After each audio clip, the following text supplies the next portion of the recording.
31.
Ok, vamos a comenzar.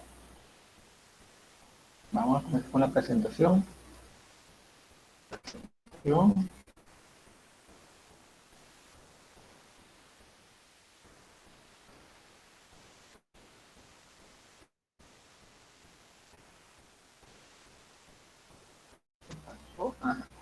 Compartir.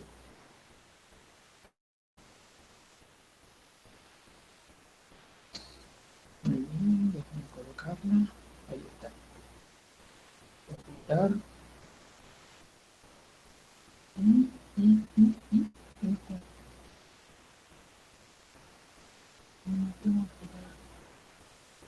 Una barra en la pantalla.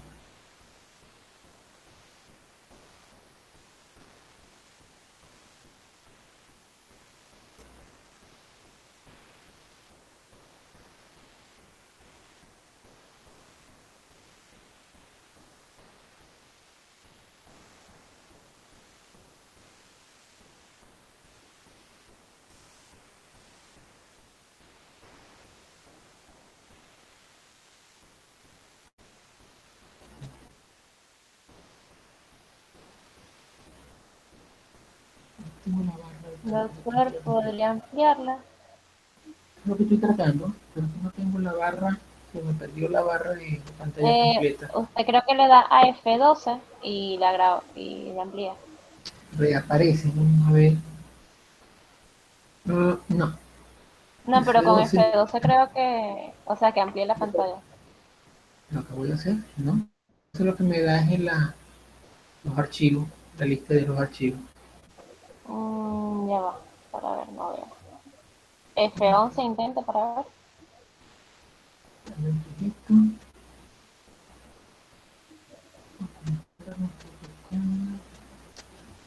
F11.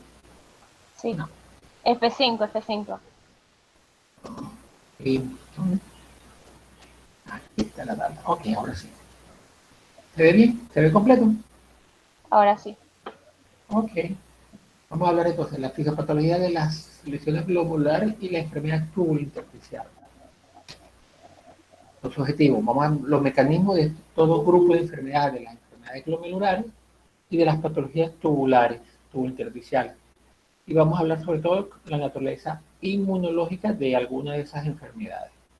Vamos a hablar de glomerulopatía, las principales causas, sus principales manifestaciones clínicas. De hecho, vamos a dar la clasificación clínica de las enfermedades glomerulares. Y después vamos a hablar de la enfermedad tubulointersticial, sus principales causas y sus manifestaciones clínicas. Esto es de New England. Esta gráfica tan bonita está acá. Tenemos dos riñones. Seguimos con dos riñones. Cada riñón tiene aproximadamente 1 millón de nefronas. Por lo tanto, tenemos 2 millones de nefronas, que es la unidad funcional, al nacer. Con los años vamos perdiendo masa renal, pero tenemos suficiente reserva renal para no tener problemas por pérdida de las nefronas.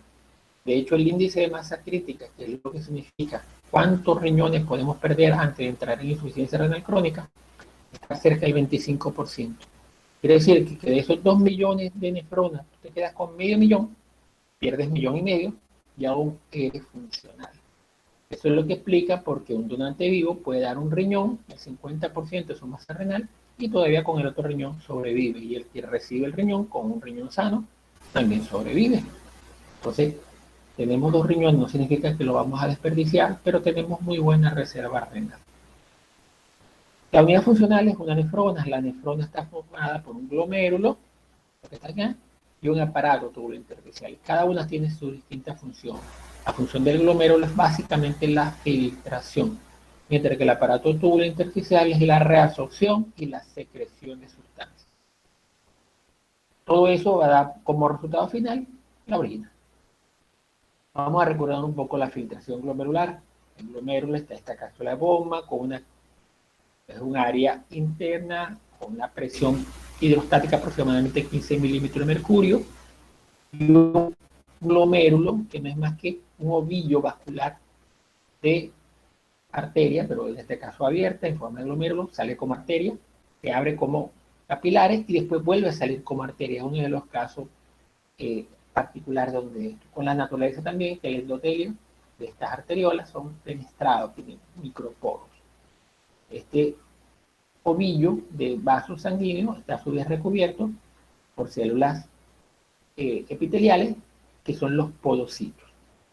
Este complejo, que es el endotelio de la arteria, un sistema de membranas basales, 2 membranas basales, da en el centro una capa densa y una capa más externa desde el vaso sanguíneo, es la que vea la luz del glomérulo, recubierto con los podocitos. Es la barrera de filtración. Esto que vemos acá es la barrera de filtración. La barrera de filtración tiene unas características especiales. En su capa más interna está el endotelio, como vemos tiene fenestraciones. Estas fenestraciones son de aproximadamente 1000 astros, unos agujerotes. Pero esos agujerotes impiden que pasen células por medio. Por ahí no pasa un polimorfo nuclear, no pasa un eritrocito, no pasa una plaqueta, aunque sean de 1000 astros. Inmediatamente posterior a ello está el espacio subendotelial y una lámina basal. Que después viene la capa densa, la zona densa, y otra lámina basal, que es la lámina basal de las células epiteliales. No de las endoteliales, sino de las epiteliales, que son los que va a formar los podocitos. Al final están los podocitos con espacios interpodocitarios entre podocito y podocito de apenas 50 angstrom. Aquí sí son bastante pequeños los agujeritos. Como ven, el espacio va de un espacio muy grande a un espacio muy pequeño. Esos espacios forman una barrera física, como un filtro. Impide que pasen todas las moléculas que tienen un tamaño mayor a 50 astros, por ahí no pasan. Aquí las impiden desde 1000 astros, pero aquí las de allá desde 50 astros no lo pasan. Entonces es la primera característica. La segunda característica, sobre todo en estos podocitos, es que las células tienen una carga eléctrica. Tienen una carga eléctrica negativa, con lo que ellas impiden el paso de sustancias de carga negativa, las repelen. Las de carga positiva las atraen y facilitan su paso. Entonces es una doble barrera de filtración. Una barrera por tamaño, por forma y por carga eléctrica. Eso es lo que permite que sustancias menores de 50.000 astros todas filtran y pasan, te digo, Dalton, pasan libremente. El problema está en las que están entre 50.000 y 100.000 astros, que tienen que pasar, para poder pasar, van a depender de la carga eléctrica de la sustancia para que puedan pasar. Las mayores de 50.000 astros simplemente no pasan. Bueno, entonces, esa es la barrera de filtración. Ella tiene la capacidad, por eso es que no pasan proteínas, por carga y por tamaño, por lo menos las macromoléculas, y no pasa ningún elemento celular. Pero sí pasa agua, pasa iones, y pasan algunos complejos inmunes, incluso de lo que vamos a ver en la clase de patología. Recuerden que el riñón tiene una alta incidencia del gasto cardíaco, aproximadamente el 20-25% del gasto cardíaco pasa por los riñones. Eso significa que si tu gasto cardíaco es de aproximadamente 5 litros, más de un litro 200, más o menos, un litro 200, un litro 250, pasa por los riñones por minuto, tu gasto cardíaco por minuto. Es buena parte del flujo plasmático renal. Y ese flujo plasmático renal, la mayor parte se va hacia las cápsulas, la parte más superficial, no la médula, sino la cápsula, que es donde están los glomérulos.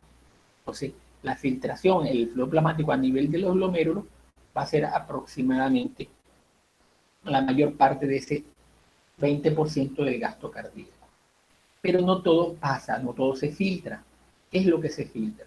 Dependiendo de la presión de filtración, tiene que ser mayor la presión intraglomerular que la suma de la presión dentro de la cápsula de bomba y la presión oncótica. La suma de la presión oncótica y la presión dentro de la cápsula de bomba es aproximadamente 15 milímetros de mercurio. Y la presión oncótica puede ser cerca de 40 más. Eso significaría 45 50 milímetros de mercurio. Entonces, aproximadamente 60 más bien milímetros de mercurio. La presión arterial media tiene que superar esos 60 65 milímetros de mercurio para que pueda filtrar. Si no hay una buena presión de filtración, simplemente no pasa ninguna sustancia, no filtran los riñones. Por eso es que las personas chocadas o con hipotensión no filtran, porque tienen una presión arterial media muy baja y no es capaz de filtrar el glóbulo. Es lo que pasa en la oliguria o la anuria que tienen esos pacientes en estado de shock. Ok, esas son las características en un riñón normal, lo que va ocurriendo. Un poquito de fisiología, que yo sé que ustedes no vieron mucha fisiología renal. ¿Por qué se produce el daño de la enfermedad renal? La enfermedad renal puede ser por muchas causas. Vamos a hacer énfasis en los mecanismos inmunes, pero también hay mecanismos tóxicos, mecanismos infecciosos, que también pueden producir daño a nivel renal. Vamos a recordar los mecanismos inmunes porque la mayoría de las enfermedades primarias, glomerulares por lo menos, son de origen inmune. A diferencia de las enfermedades tubulointersticiales, que los mecanismos más frecuentes se encuentran en la parte tóxica, en la patología tubular, pero en la enfermedad glomerular, los mecanismos inmunes son los más frecuentes, son los más importantes. Los mecanismos inmunes que afectan un riñón, tanto primero como tubular, en forma general, están explicadas en estas tres posibilidades de combinación.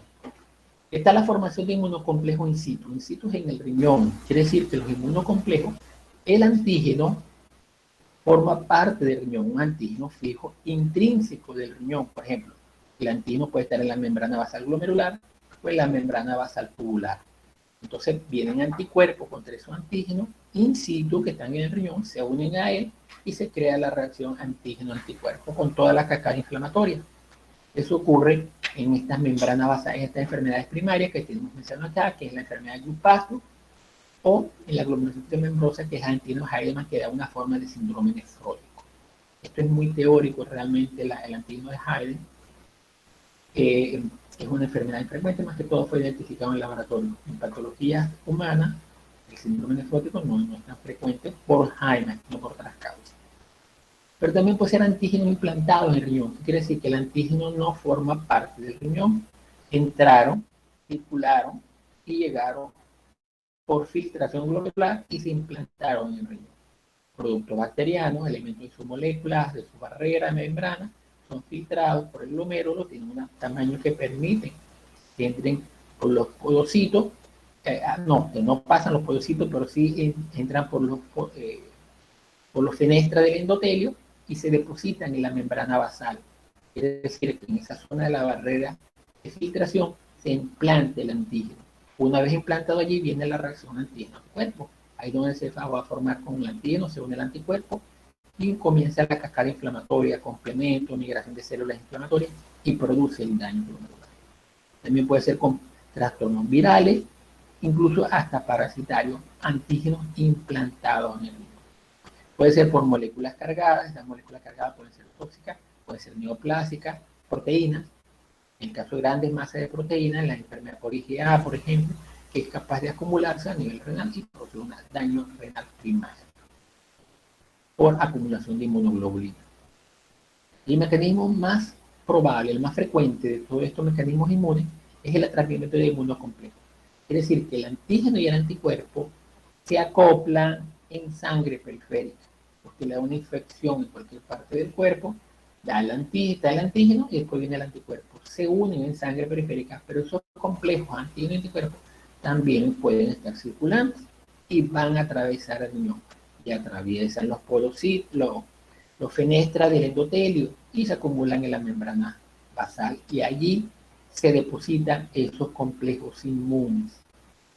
Esos complejos inmunes, una vez atrapados por el ion complejo, ya como complejo inmune, terminan la cascada inflamatoria. Los complejos inmunes hasta activan la acción del complemento por la vía clásica del complemento y activan la migración de células inflamatorias. Entonces, el proceso inflamatorio por el atrapamiento ya de los complejos ya formados de forma circular. Ahí tenemos las principales enfermedades, las más frecuentes, por ejemplo, antígenos endógenos como un material antinuclear, el anti-DNA que está presente en el lupus. El lupus es una enfermedad autoinmune.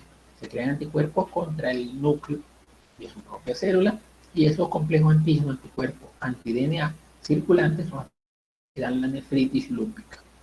Puede ser también antígenos tumorales, cáncer que tiene el paciente, y esos antígenos tumorales se depositan en el riñón y pueden producir una enfermedad renal. Pero también puede ser antígenos exógenos. Por ejemplo, los productos bacterianos, el ejemplo más frecuente es el estreptococo. La glomerulonefritis postestreptocócica, un estreptococo que te puede dar una amigdalitis o una piodermitis, más frecuentemente amigdalitis. El paciente crea antígeno anticuerpos, esos antígenos anticuerpos circulantes llegan al riñón, ahí se depositan y después producen el daño renal. Entonces produce una glomerulonefritis aguda postinfecciosa. También puede ser viral, como ejemplo de esta glomerulonefritis, por ejemplo en la hepatitis B o en la hepatitis C, que también pueden producir con glomerulonefritis, tienen esos ejemplos de glomerulonefritis postinfecciosa. La más frecuente, con mucho, la postestreptocócica. Ahorita la vamos a ver como ejemplo de patología porque es muy frecuente. Pero también puede ser por drogas, fármacos que actúan como un antígeno exógeno. Y por último vamos a hablar de la enfermedad inmune glomerular mediada por anticuerpos citotóxicos. Estamos hablando solamente de la actividad de inmunoglobulina, generalmente IgG, pero puede ser también una IgM.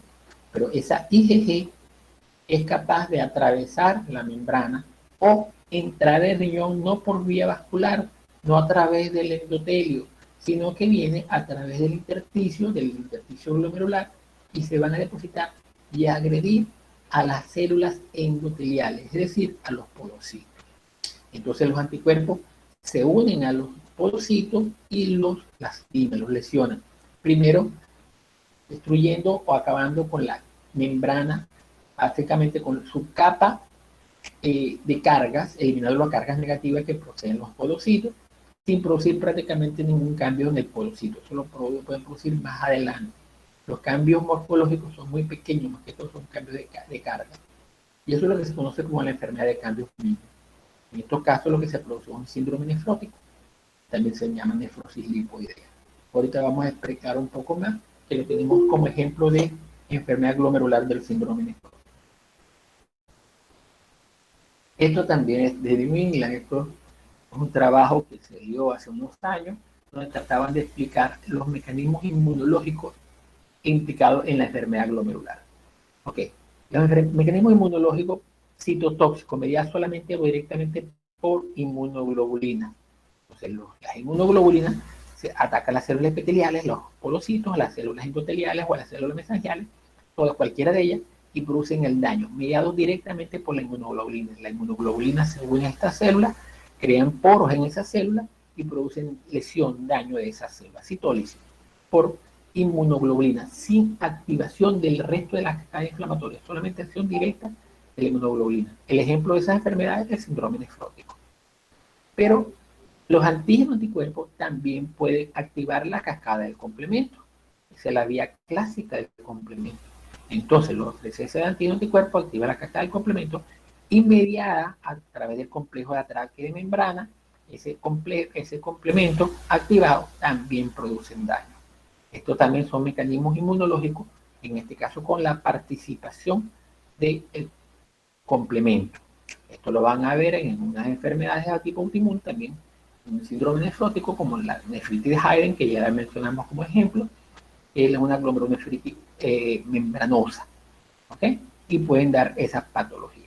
Pero lo más frecuente es que ese antígeno y anticuerpo que activa el complemento y por la acción anafiláctica y citotóxica del complemento, sobre todo C5A, el atrae las células inflamatorias. Entonces vienen los neutrófilos, las plaquetas, los macrófagos, los linfocitos, las células T, los macroalquiles, toda la reacción inflamatoria y termina provocando el daño del glomérulo por el mecanismo inflamatorio, donde está mediado por todos los elementos, inmunoglobulina, complementos y células inflamatorias. Eso es lo que pasa en la mayoría de las enfermedades glomerulares, como en el lupus, en la diabetes, en la enfermedad postestreptocócica, todas ellas tienen esta característica, mientras que las formas pausiinmunes, donde no hay participación celular, el ejemplo sería el síndrome nefrótico de la enfermedad de cambios mínimos, la nefrosis lipoidea. Aquí lo tenemos, también de New England. En el caso para la explicación de una glomerulonefritis, puede ser por mecanismo mediado por células, solamente por depósitos de anticuerpos, por la activación del complemento, estas son las formas pausoinmunes, y producen el daño glomerular. Dentro del daño glomerular también hay alteraciones hemodinámicas en este glomérulo. Se liberan citoquinas, factor de crecimiento, que producen el daño glomerular, y leucotrienos y todos esos mecanismos inflamatorios. Toda la cascada inflamatoria va a producir el cambio en el glomérulo y la activación de la matriz celular. ¿Qué puede pasar después que tú tienes este proceso inflamatorio en el glomérulo? Pueden pasar dos cosas. Va el switch, puede ser que se mantenga activo o simplemente que se autolimite y haga lo. Hay enfermedades glomerulares que son autoinmunes y son de tipo autolimitada. Por ejemplo, la glomerulonefritis aguda postestreptocócica, la mayoría de ellos van off en cuestión de semanas, igual que el síndrome nefrótico por la nefrosis lipoidea, también van a off, se autolimitan en el tiempo. Este daño glomerular no progresa en el tiempo, sino que va a switch off. Entonces el paciente hace una resolución de su enfermedad y se cura. Pero hay otras enfermedades donde esa actividad inflamatoria persiste en el tiempo, se mantiene on, encendida, persiste en la inflamación y la que va a producir el daño renal terminal. Entonces va a producir una glomerulopatía crónica con daño renal, pérdida de masa renal y puede llegar a insuficiencia renal del paciente. ¿Cuáles son las enfermedades glomerulares? Entonces, ¿qué son enfermedades glomerulares? Definición primera.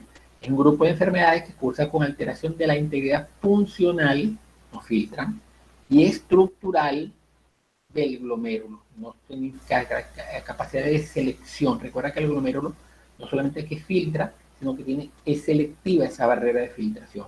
No pasan moléculas, por ejemplo, de carga negativa, las repele.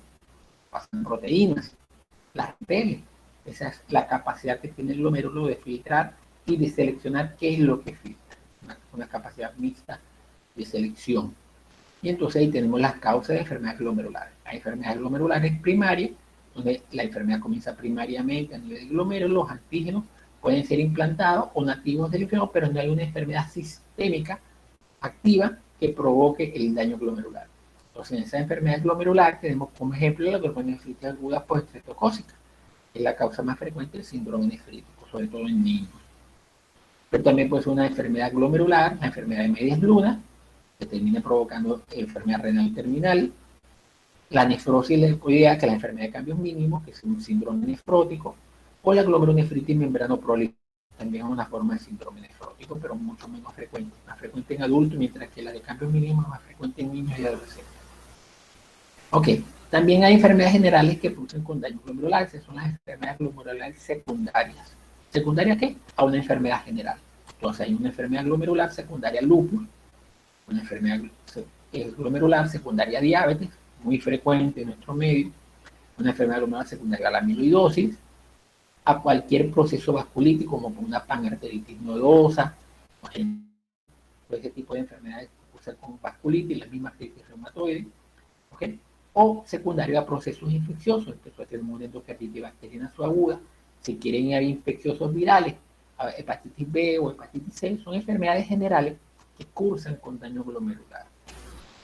Entonces, glomerulopatía primaria y glomerulopatía secundaria. La glomerulopatía secundaria, dependiendo de la naturaleza de la enfermedad, son susceptibles de prevención. Si tú controlas bien tu diabetes, previenes el daño glomerular. Si tú tratas tu endocarditis, puedes prevenir tu glomerular. Si tienes una enfermedad autoinmune, puedes tratar de mediar los mecanismos inmunes de esa enfermedad e impedir la enfermedad glomerular. En cambio, las formas primarias no, el diagnóstico tú lo haces una vez que ella ya está establecida.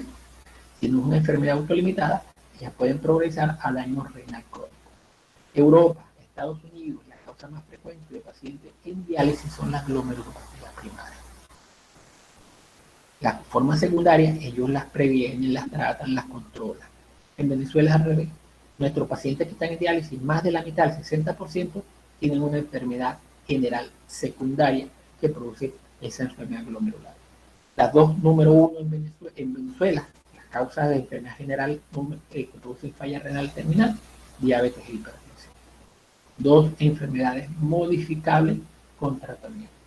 Por lo tanto, la enfermedad glomerular en Venezuela, los pacientes que están en diálisis pueden prevenir el daño glomerular, y en Venezuela estamos fallando en ese aspecto, por eso tenemos tantos pacientes con enfermedades secundarias.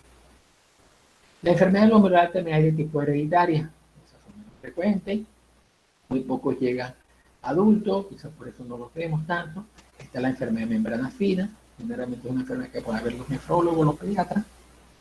Como en un adulto yo no he visto ningún paciente con enfermedad de membrana fina. En cambio, se ha visto Alport, síndrome de Alport, que también es una enfermedad hereditaria, pero las manifestaciones aparecen muchos años después de vida, aparecen ya en la edad de adulto de mediana edad, cuando empiezan a dar las manifestaciones clínicas y el paciente empieza a dar la enfermedad glomerular.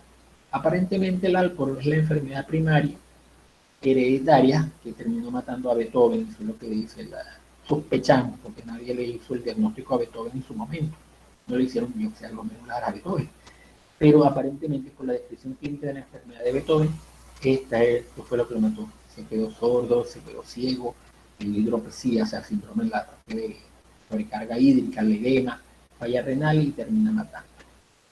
Entonces, posiblemente este es el responsable de que no hayamos tenido la décima sinfonía. El síndrome clínico de las enfermedades glomerulares. Esta es la clasificación clínica de las enfermedades glomerulares. Esta es la clasificación que ustedes tienen que aprender a hacer un diagnóstico sindromático clínico de las enfermedades glomerulares. Esto es lo que se les espera mínimo de un estudiante, de un pregrado o un médico general que haga estos diagnósticos sindromáticos. Las enfermedades glomerulares se clasifican en dos grandes grupos, el síndrome nefrítico y el síndrome nefrótico. Después hablamos de las anomalías urinarias asintomáticas.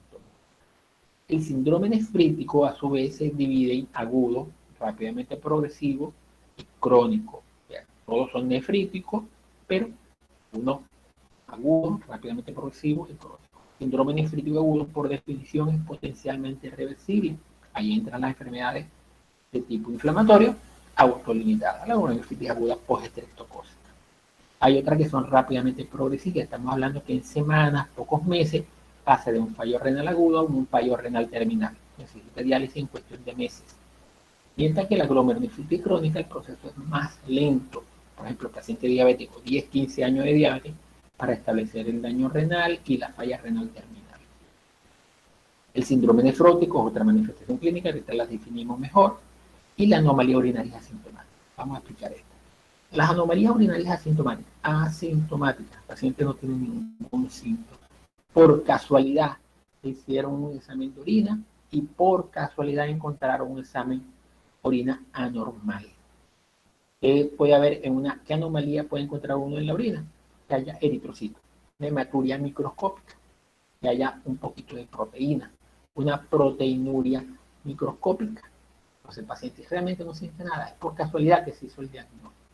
¿Qué hacemos con estos pacientes con anomalías urinarias asintomáticas? Nada, míralo pero no lo toque. Repítele el examen de orina en un par de meses y debe haber resuelto. La mayoría ocurre eso.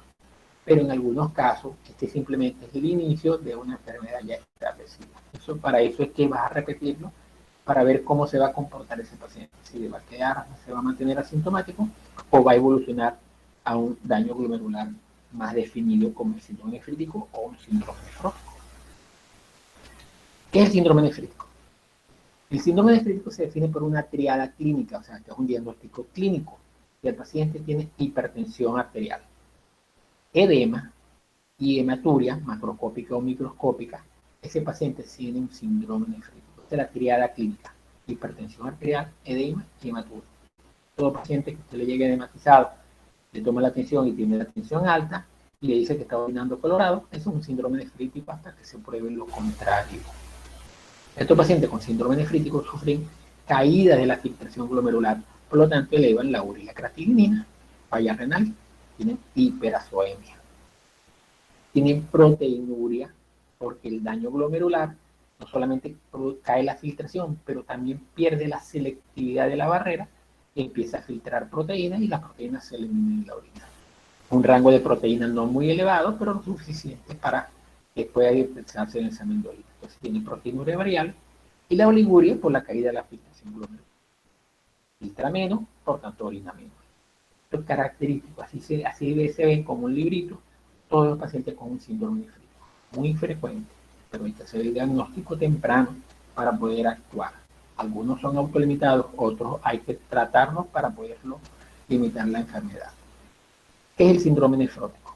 El síndrome nefrótico, la manifestación clínica dominante es el edema. Es una bola de agua el paciente.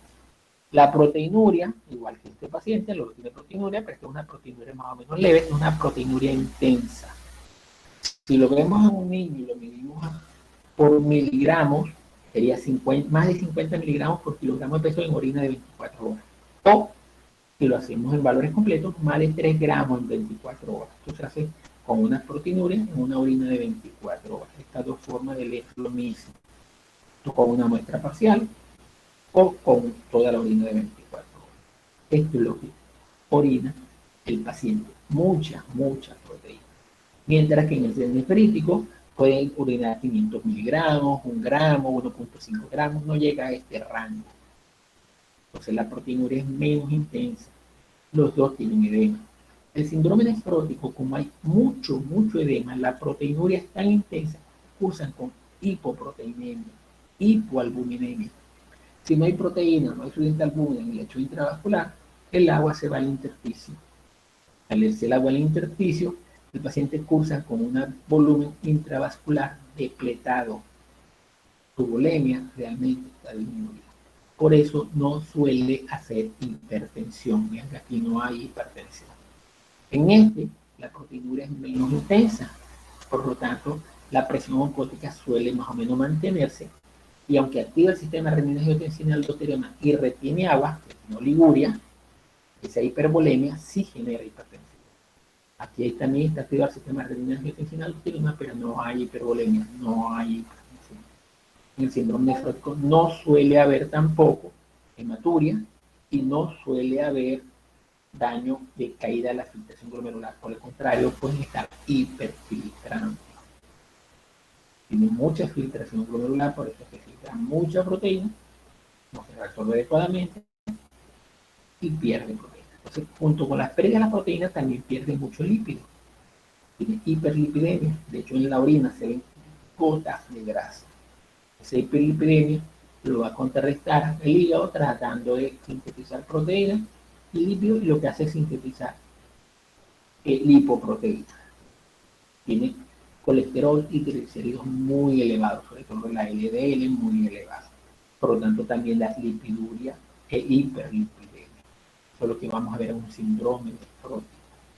La anomalía urinaria sintomática, eso lo expliqué, es un hallazgo casual. Por casualidad, hicieron el examen de orina y encontraron o proteinuria o hematuria. No hay hipertensión ni edema, no hay ninguna manifestación clínica, solamente el examen de orina anormal.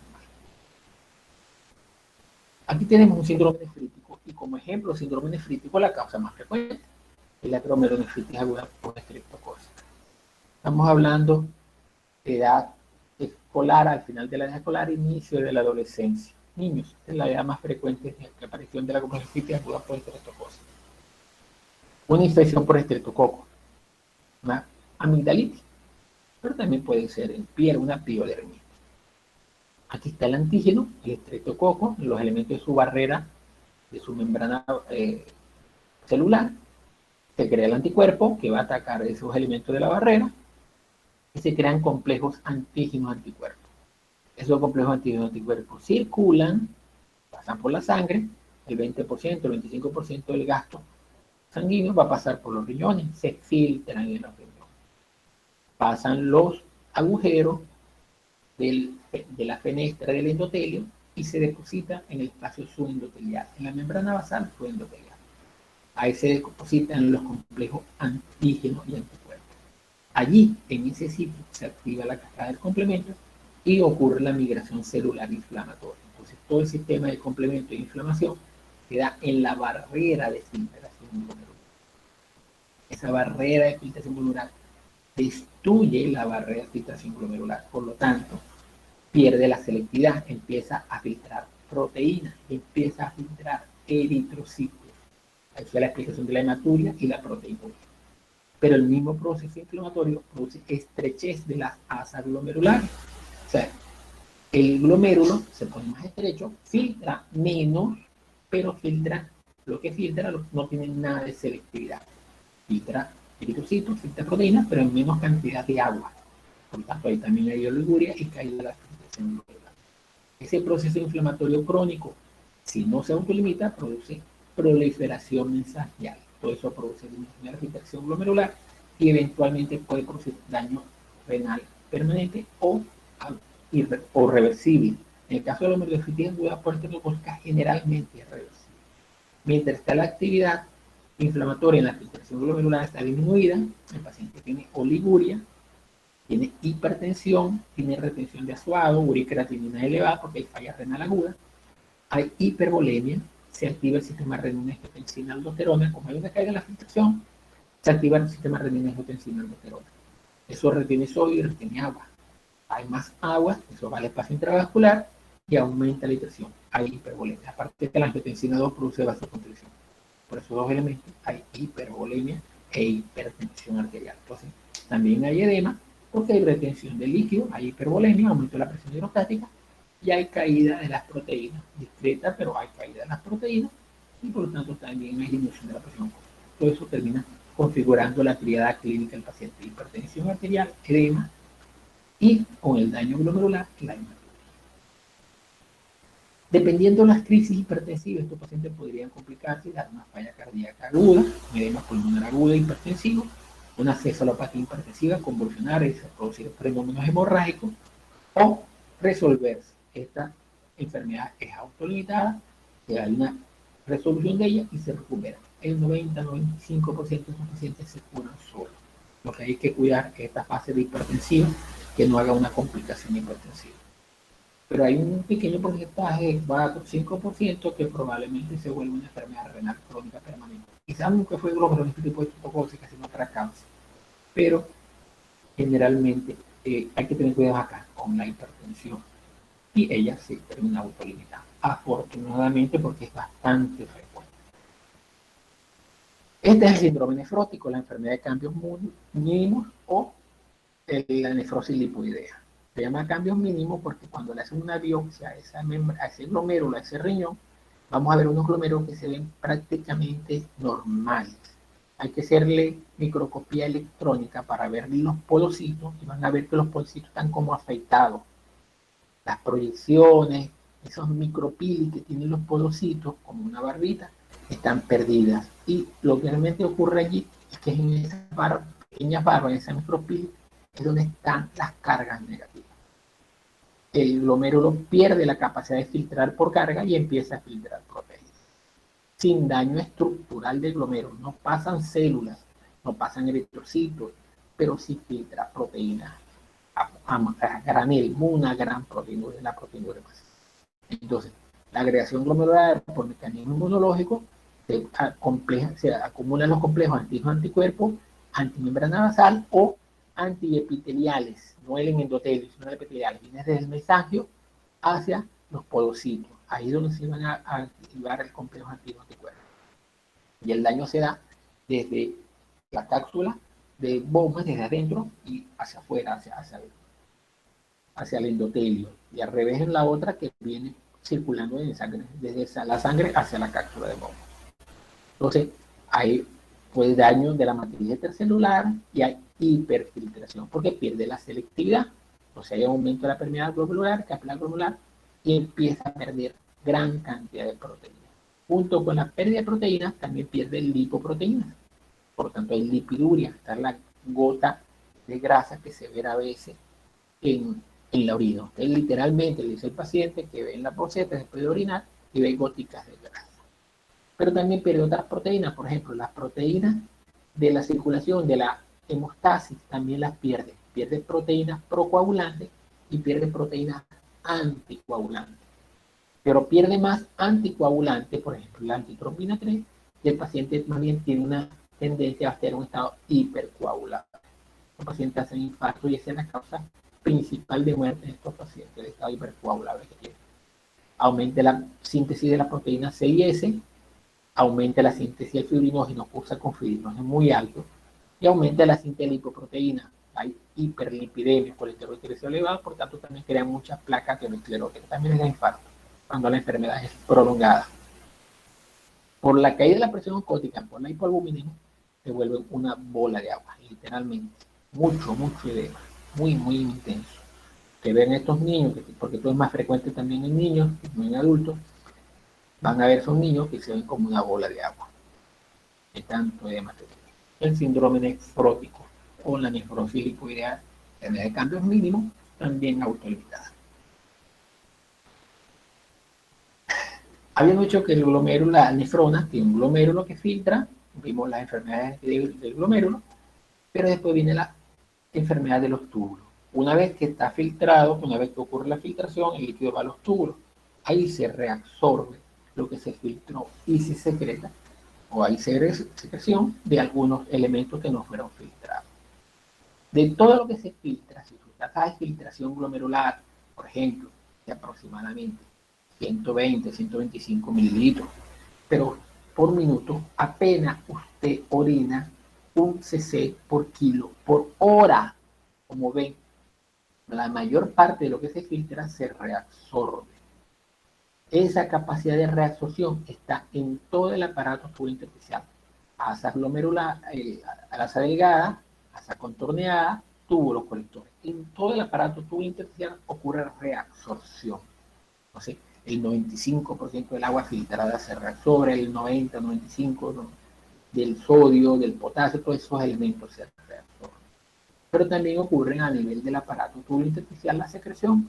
Se secreta en algunas partes algo de creatinina, se secreta amonio, se secreta hidrogenión, recuerda el mecanismo de ácido base, como hay secreción de hidrógeno es libre, y se secreta también potasio al intercambiarse por el sodio por acción de la aldosterona, eso es en túbulos conectores. Todo eso ocurre en el aparato tubulointersticial. Los trastornos de la enfermedad tubulointersticial tienen que ver con ese mecanismo de absorción tubular y mecanismo de secreción tubular. Las manifestaciones clínicas: trastorno electrolítico, trastorno de sodio y potasio, trastorno hídrico. Si no reabsorbe o se impide la reabsorción, el paciente va a orinar mucho. Entonces, por ejemplo, tenemos ahí la diabetes insípida. Trastorno del equilibrio ácido-base, la acidosis tubular. Si no es capaz de reabsorber ni sintetizar bicarbonato, hace acidosis tubular. Hay bicarbonaturia.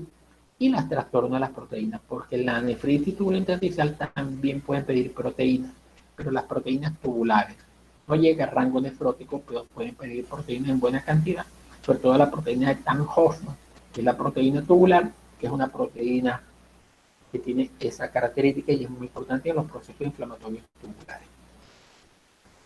¿Cuáles son los hallazgos frecuentes en la clínica de un paciente con una necrosis tubular o una patología tubulointersticial?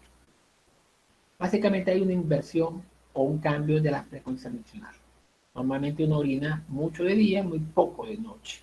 Estos pacientes no aumentan la frecuencia miccional en la noche, incluso llegan a invertir la relación. Orinan más de noche que de día, eso se llama nocturia. La nicturia es que aumenta la frecuencia en la noche, pero sin llegar a invertir la relación. Y el volumen urinario también está aumentado, tiene poliuria. Y habíamos dicho que la diuresis promedio debe estar entre 0,5 a 1,5 cc por kilo por hora. Estos pacientes pueden orinar 3, 4, 5, 6 cc por kilo por hora, y dependiendo de la patología puede ser hasta mucho más. Paciente con diabetes insípida, por ejemplo, puede orinar 10 litros de orina en un día, 15 litros de orina en un día. Es una cosa muy intensa dependiendo de la severidad de la enfermedad tubulointersticial. Estos pacientes pueden hacer edema y pueden ser hipertensión. No tanto los que tengan el cuadro de poliuria, sino los que tienen los trastornos de reabsorción, más que los que evitan el problema de la reabsorción.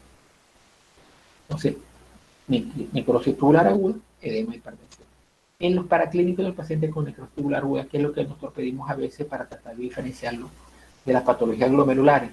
En la orina hay glucosuria, no hay reabsorción de glucosa. Recuerda que la glucosa se filtra, pero si no supera el transporte máximo, la glucosa que se filtra se reabsorbe. Pero si tiene una patología de tubo intersticial, no la va a haber esa reabsorción. Entonces tienen pacientes con glucosuria y no son diabéticos. La densidad urinaria está baja, y la densidad urinaria debería estar de cerca de entre 1005 y 1020. Estos pueden tener una urinaria que hacen isostenuria, orina no concentrada, 1005 de densidad urinaria, a veces menor. La orina no está acidificada, que también es otra función tubular. Entonces la orina está alcalina, pH por encima de 6. Normal es que la orina que tenemos pH de 5. Entre 5 y 6 es aceptable, pero ya cuando está por encima de 6, más cerca de 7, ya es una orina extraña, rara. El 7 es prácticamente alcalina y eso nos habla a favor de una patología tubulointersticial. Puede haber proteinuria, pero básicamente proteína Tan-Hoffmann, que es una proteína tubular. Si hay proteína tubular, se van a firmar cilindros tubulares, con los cilindros leucocitarios, o cilindros hemáticos, o cilindros con cristales de Charcot, cristales de ácido úrico. Dependiendo de la naturaleza del cilindro, puede hablarse de la patología de base que está produciendo la patología tubulointersticial. Pero se forman muchos cilindros.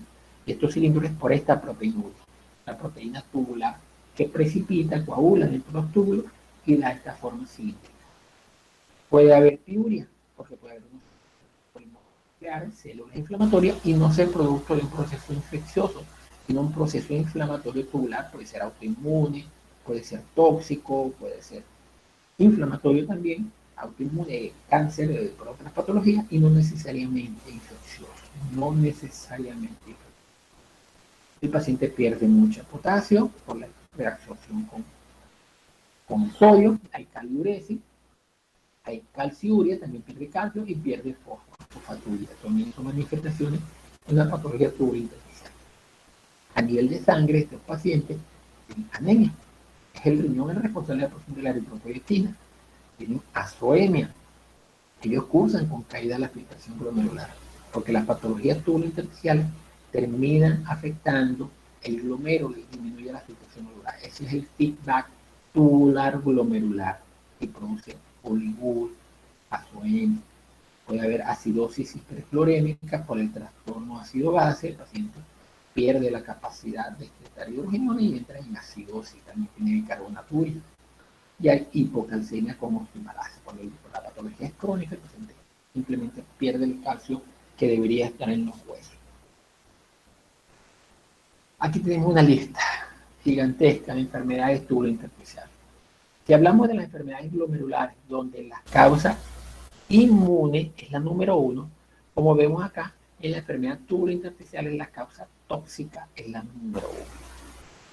Algunos libros, algunas letras van a encontrar que son los trastornos vasculares la causa número 1 de la patología tubulointersticial. Cualquier trastorno vascular con hipoperfusión renal. Entonces, necrosis tubular aguda es una falla renal aguda por hipoperfusión, pero que no se resuelve a tiempo. Si usted está hipotenso por varias horas y el riñón no recibe buena perfusión, usted va a terminar haciendo una necrosis tubular. Algo que comenzó prerrenal termina convirtiéndose en una enfermedad renal establecida, que es la necrosis tubular aguda. Entonces, la renal aguda prerrenal y la renal claramente establecida. Esa la van en la clase de insuficiencia renal. Y algunos autores ponen esta como la causa más frecuente. Cuando no tenemos estos trastornos que justifiquen hipotensión, hay que pensar en los trastornos tóxicos para la enfermedad tubulointersticial. Y esos tóxicos pueden ser tóxicos exógenos o tóxicos metabólicos. Los tóxicos exógenos siempre tenemos los medicamentos, fármacos. Entonces están los antibióticos, los aminoglucósidos es el ejemplo típico de los aminoglucósidos como lo principal ejemplo de medicamentos que pueden parecer patología tubulointersticial. En el caso del medio de contraste, el yodo como medio de contraste también es un medicamento, un fármaco que produce mucha patología tubulointersticial. Envenenamiento por metales pesados, ahí está el mercurio, también produce patología tubulointersticial. Es una lista más o menos importante de medicamentos que pueden producir. La nefropatía por plomo, en este caso es por envenenamiento por plomo. Anteriormente se veía más porque la gasolina tenía plomo. Entonces todo lo que utilizaban gasolina como solventes, pintores, mecánicos, estaban envenenados con plomo, los mismos bomberos, pero ahora nuestra gasolina no tiene plomo, y esto ha disminuido, pero los metales pesados sí se sigue viendo. Y la nefropatía por analgésicos, medicamentos, fármacos, todo, prácticamente todos los antiinflamatorios no esteroideos pueden producir una patología tubulointersticial, desde la aspirina, el acetaminofén, el ibuprofeno, el glifenal, todos esos medicamentos, prácticamente todos los analgésicos y antiinflamatorios tienen la capacidad, son potencialmente nefrotóxicos a nivel tubulointersticial. Entonces, con mucho, esta es la causa más frecuente de patología tubulointersticial. Pero también puede ser toxinas metabólicas de producción endógena. Por ejemplo, si usted tiene enfermedad de gota, el ácido úrico, una nefropatía gotosa, usted hace una patología tubulointersticial. Si tiene una enfermedad con hipercalcemia, hiperparatiroidismo, por ejemplo, tiene una enfermedad tubulointersticial. Si tiene hipocalemia, perdedora, una nefropatía perdedora de potasio, una hipocalemia, usted hace una enfermedad tubulointersticial por déficit de potasio. Y también algunas toxinas metabólicas como la oxalato, la cistina, la enfermedad de Fabry, que son básicamente lipoproteínas que se acumulan a nivel tubular y terminan produciendo daño tubulointersticial. También puede enfermedad tubulointersticial por infiltración neoplásica, leucemia, linfoma y el mieloma múltiple. El mieloma múltiple es una enfermedad, una gamapatía monoclonal, donde se produce una proteína que es la proteína del mieloma. Esa proteína es filtrada por el riñón, pero no se reabsorbe. Lo que se reabsorbe se acumula en el aparato tubulointersticial y produce daño por mecanismos inmunológicos del aparato tubulointersticial y produce una enfermedad tubulointersticial por acumulación de esas proteínas, la acumulación de la proteína del mieloma. Una enfermedad más o menos frecuente en adultos mayores. También puede haber enfermedad tubulointersticial por mecanismos inmunitarios. No es más frecuente que las que hemos mencionado, pero puede ocurrir.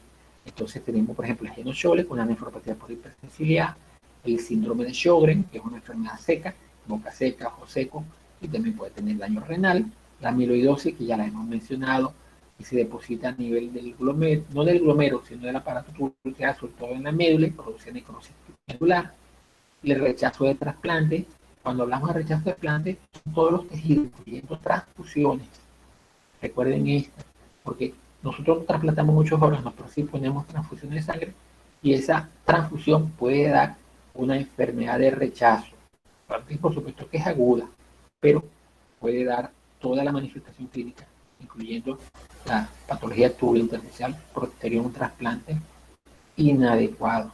Anomalías tubulointersticiales relacionadas con glomerulonefritis. Puede ser que tenga una enfermedad glomerular y tubulointersticial al mismo tiempo. Glomérulos tubulointersticiales inflamatorias. Todas potencialmente pueden dar ambas afectaciones. El glomérulo afecta en el aparato tubulointersticial o al revés, que el aparato tubulointersticial afecta en el glomérulo.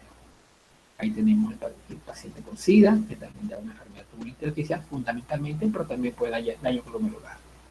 Las enfermedades vasculares, como la nefroesclerosis arterial, la enfermedad ateroembólica, ¿okay? La enfermedad de células falciformes, la drepanocitosis, que produce necrosis tubular, o la necrosis tubular aguda en los pacientes con falla renal aguda prerenal. Las enfermedades renales hereditarias, ya mencionamos el Alport y el pobre Beethoven, puede ser una enfermedad quística renal, el riñón se llena de huequitos, quistes, múltiples quistes, parece una esponja más bien, y se ve así, un riñón esponjoso medular. Esto termina irremediablemente falla renal. Hay que trasplantarlo para mantenerlo vivo o ponerlo en diálisis por un tiempo, lo que tolere el tiempo. La enfermedad renal poliquística, que tiene un carácter hereditario ya, y hay agregación de grupos familiares y hacen también quistes en otros órganos, como puede ser en el páncreas, no solamente en el riñón. La lesión infecciosa también puede pasar una patología tubular, no es muy frecuente, pero puede haber la pielonefritis. Aquí estamos hablando de pacientes con infección urinaria a repetición crónica, pero en este caso el proceso infeccioso es alto. Son en pacientes inmunocomprometidos, diabéticos, con obstrucción de la vía urinaria, cálculos sobre todo. Entonces, una infección urinaria alta, mal resuelta, puede terminar produciendo una patología tubulointersticial, un riñón infectado, un acceso en el riñón, un acceso pielonefrítico, una pielonefritis crónica, pues también la pielonefritis aguda. Y algunos, etcétera, que son trastornos diversos, obstrucción crónica de las vías urinarias, como habíamos mencionado, sobre todo en el caso de la próstata. Esos cambios de presiones pues, terminan afectando el aparato tubular intersticial por el mecanismo de presión intratubular.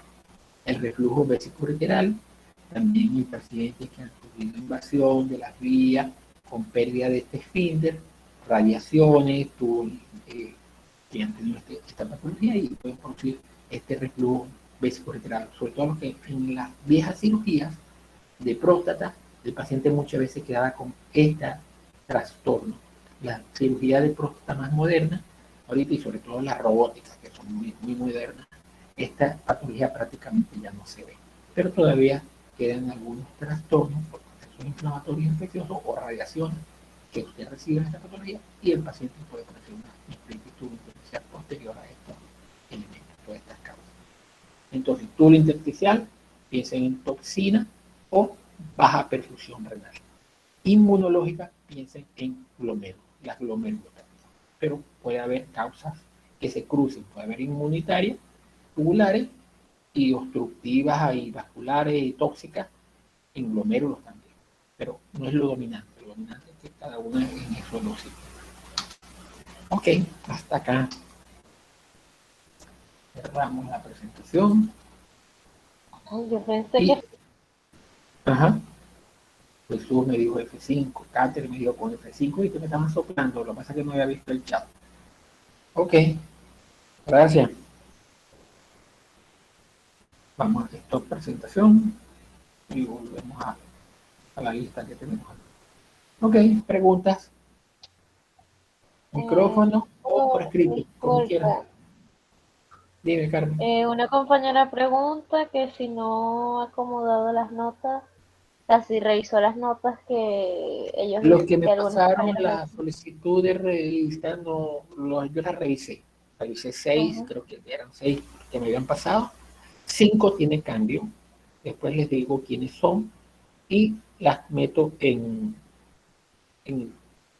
la hoja de evaluación. Yo hago el cambio y asiento el cambio. Ustedes cuando vean la próxima vez que yo publique la foto del registro de notas, esas 5 o 6 personas van a ver el cambio. Si hay nuevas revisiones, tengo que revisar el WhatsApp para ver si hubo algunas nuevas solicitudes del fin de semana. Pero hasta el viernes eran solamente 6 revisiones. 5 fueron positivas, una revisión no hubo cambio. Otras 5 sí hubo cambio. Ahora ha sido... No, después yo las publico. Yo tengo esas por ahí. Tengo también la lista, debe estar en alguna carpeta. De todas maneras, las hago publicar. Muchas gracias, doctor. A la orden. Enfermedades glomerulares tubulointersticiales, glomerulonefritis, pielonefritis. Por esos temas no hay preguntas. Creo que no, doctor. Está mal. Me gusta que queden dudas y que pregunten. No crean inquietudes.